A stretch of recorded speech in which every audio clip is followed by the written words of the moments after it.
In the previous section, we've introduced some HTML5 and CSS3 features, which are mainly used for UI construction. In this section, we'll gradually go through how to build an app with the help of frameworks, how to optimize JavaScript code, and how to increase the quality of JavaScript code using unit tests. In this video, we will mainly focus on a framework called Sencha Touch and demonstrate how fast an app can be built with Sencha Touch and deployed to mobile devices with PhoneGap. JavaScript has a very long history. We use the JavaScript 1.5 standard for the whole course, which is currently the most popular and widely supported version. There are major differences between PhoneGap mobile application development and web page development. All those differences indicate that PhoneGap mobile applications are more like a rich internet application with the accessibility of device functionality. The client of the PhoneGap app is relatively more complex. We need to be more careful when designing the JavaScript code structure.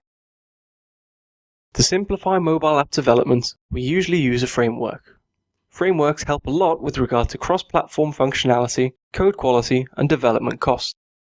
We can use frameworks to develop feature-rich and high-quality apps with little effort. We will introduce two frameworks in this course, Sencha Touch and jQuery Mobile, both of which have very good features. Sencha Touch is a high-performance HTML5 mobile application framework. You can use Sencha Touch to produce a native app-like experience inside a browser or in a hybrid shell. Sencha Touch supports Android, iOS, Windows Phone, Microsoft Surface Pro and RT, and BlackBerry devices. Sencha Touch allows developers to build UIs quickly without worrying about the difference between mobile browsers.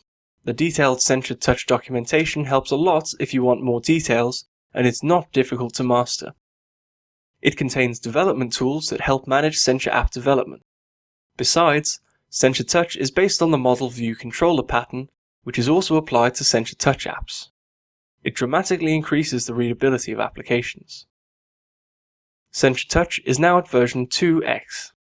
Before using it, we need to check if our system meets the basic requirements. First, download the Sencha Touch SDK from the Sencha website.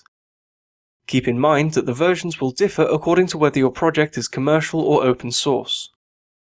You can skip this step if you've downloaded the SDK before. Then, check if your Java and Ruby versions meet the requirements. Open a terminal, type in java-version and ruby-v to see if the version meets the basic requirements.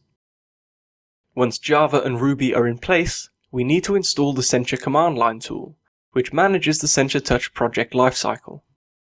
Download the Sencha CMD package from the Sencha website. Run it and follow the steps to set up the Sencha CMD tool.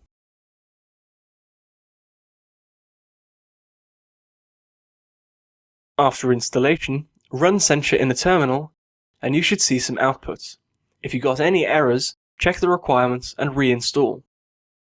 In this video, we simply introduced some reasons why we should use a framework for app development and how to install the Sencha Touch framework.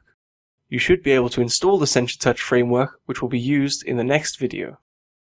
In the next video, we will demonstrate how to initialize, develop, and deploy a Sencha Touch-based mobile application.